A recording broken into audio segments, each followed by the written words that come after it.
ہم کریں گے ہر مظلوم کی حمایت۔ بسم اللہ الرحمن الرحیم۔ السلام علیکم، میں ہوں حرین فاطمہ اور آپ دیکھ رہے ہیں حمایتی نیوز HD چینل۔ نظر ڈالتے ہیں آج کی اہم خبروں پر۔ 12 دسمبر 2024 وہ آئے ہیں اور کر دکھائیں گے، کیونکہ متحدہ قومی موومنٹ پاکستان ہی شہر کو ایک مرتبہ پھر ترقی دلوائے گی انشاءاللہ۔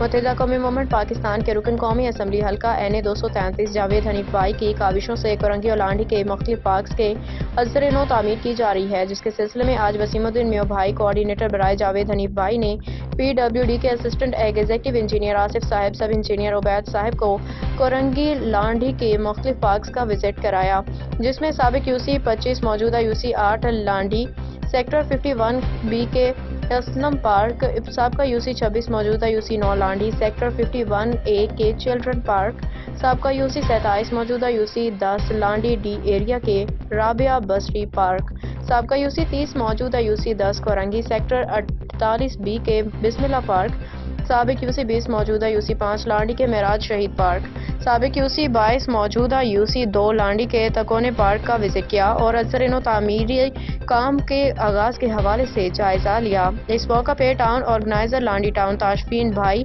ٹاؤن ممبر عامر بھائی، جوائنٹ ٹاؤن آرگنائزر کرنگی زمان ٹاؤن سعید اختر بھائی، UCs کے آرگنائزرز عارف رضا بھائی اور اصغر بھائی، جاوید شیخ بھائی، کامران بھائی اور UC ذمہ داران موجود تھے۔ اس موقع پہ ترقیاتی کاموں کے آغاز اور پارکس کی ازسر نو تعمیرات کے آغاز پہ کرنگی لانڈھی کی عوام نے متحدہ قومی موومنٹ پاکستان کی قیادت بالخصوص جاوید حنیف بھائی، ٹاؤن آرگنائزر کرنگی زمان ٹاؤن اخلاق احمد فاروق بھائی، town organiser Korangi town Sajid Rajput بھائی، town organiser Landhi town Tashfeen بھائی، حق پرست رکن سندھ اسمبلی حلقہ PS 94 نجم مرزا بھائی، حق پرست رکن سندھ اسمبلی برائے خواتین مخصوص نشست قرۃ العین عینی باجی اور کوآرڈینیٹر وسیم الدین میو بھائی کا شکریہ ادا کیا۔ متحدہ قومی موومنٹ پاکستان کرنگی زمان town, Korangi town, Landhi town, حاکم علی دل کی رپورٹ۔ اب تک کے لیے اتنا ہی۔ مزید خبروں اور اپڈیٹ سے باخبر رہنے کے لیے دیکھتے رہیں حمایتی نیوز HD چینل۔